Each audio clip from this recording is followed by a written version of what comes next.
Assalamualaikum warahmatullahi wabarakatuh. Perkenalkan, nama saya Sri Sulastri. Pada kesempatan kali ini, saya akan memaparkan materi yang akan saya berikan pada anak-anak untuk pertemuan pertama di kelas 11. Adapun materi pertama yang akan dipelajari yaitu tentang sel. Anak-anak, masih ingatkah kalian tentang sel? Apa itu sel? Ya, sel adalah unit terkecil penyusun makhluk hidup. Sel pertama kali dilihat oleh seorang ilmuwan Inggris bernama Robert Hooke pada tahun 1665. Hooke ini melihat sel melalui sayatan tipis dari batang tumbuhan di bawah mikroskop cahaya, dan ia menganggap hal tersebut sebagai suatu kamar kosong atau selul. Penemuan tentang sel berkembang ketika Anthony van Leeuwenhoek menjadi orang yang pertama kali melihat sel hidup, yaitu dari alga, spirogyra, dan bakteri dengan menggunakan mikroskop pada tahun 1674.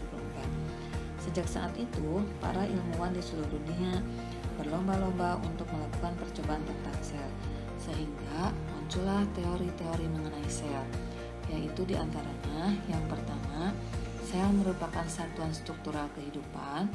Yang kedua, sel merupakan satuan fungsional kehidupan. Yang ketiga, sel merupakan kesatuan hereditas makhluk hidup. Dan yang keempat, sel merupakan kesatuan reproduksi makhluk hidup. Secara struktural, terdapat dua tipe sel, yaitu sel prokariotik dan sel eukariotik. Apakah perbedaan utama antara kedua tipe sel tersebut? Yaitu keadaan intinya. Sel prokariotik, sel yang tidak memiliki membran inti. Sedangkan sel eukariotik yaitu sel yang memiliki membran inti. Adapun contoh sel prokariotik yaitu contohnya sel bakteri. Sedangkan untuk sel eukariotik contohnya sel jamur, sel hewan, dan sel tumbuhan. Sel memiliki bagian-bagian dan organel-organel yang berbeda bentuk, ukuran, struktur, dan fungsinya. Di slide ini diperlihatkan contoh dari sel hewan, terdiri dari beberapa bagian dan organel-organelnya. Bisa dilihat dengan jelas, itu ada organel-organel. Ada seperti membran inti, kromatin, nukleolus, ada juga mitokondria, terus peroksisom, dan lain sebagainya.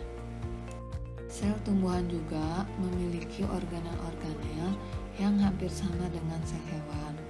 Ada beberapa organel yang hanya terdapat pada sel tumbuhan, yaitu kloroplas, plastida, dan dinding sel. Sel tumbuhan juga memiliki organel-organel yang hampir sama dengan sel hewan. Ada beberapa organel yang hanya terdapat pada sel tumbuhan, yaitu kloroplas, plastida, dan dinding sel. Pembahasan tentang struktur sel beserta fungsinya nanti akan saya bahas pada video pembelajaran selanjutnya.